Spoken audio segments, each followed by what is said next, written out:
बिस्मिल्लाहिर्रहमानिर्रहीम। अस्सलाम वालेकुम।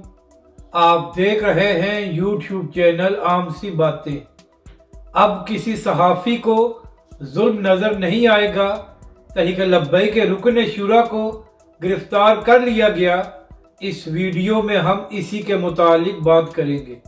नाज़रीन कराम, जब किसी PTI के रहनुमा को गिरफ्तार किया जाता है तो पाकिस्तानी मीडिया और इमरान रियाज जैसे बड़े बड़े सहाफ़ी आसमान को सर पर उठा लेते हैं कि PTI पर बड़ा जुल्म हो रहा है, जबकि दूसरी जानब जब तहरीक लब्बैक के कायदीन को गिरफ्तार किया जाता है तो फिर सबको साम सूंघ जाता है और कोई तहरीक लब्बैक के लिए आवाज़ बुलंद नहीं करता।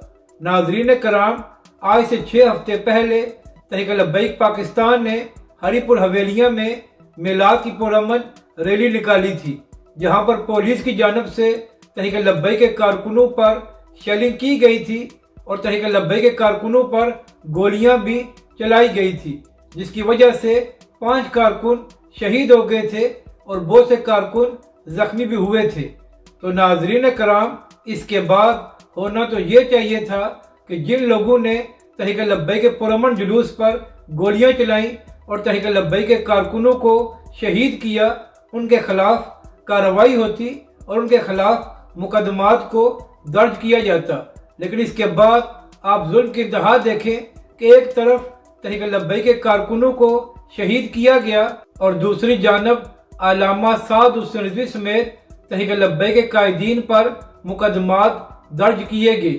तो नाजरीन कराम, इसी हवाले से खबर सामने आई है कि TLP के रुकन शूरा मुफ्ती उमैर अजरी साहब की जमानत मनसूख होने के बाद उनको गिरफ्तार कर लिया गया है। तो यहाँ पर सवाल ये है कि जिन लोगों को आज़म स्वाति गिरफ्तारी पर बड़ी तकलीफ हो रही थी और जिनको इंसानी हकूक़ की याद आ रही थी, क्या अब वो तहरीक लब्बैक पाकिस्तान के लिए आवाज़ बुलंद करेंगे और इमरान खान की खैबर पख्तूनख्वा की हुकूमत की मजम्मत करेंगे कि उन्होंने तहरीक लब्बैक के रुकन शूरा को क्यों गिरफ्तार किया है? या जब तहरीक लब्बैक पाकिस्तान पर जुल्म किया जाता है या उनके कायदीन को गिरफ्तार किया जाता है तो फिर किसी को नज़र नहीं आता।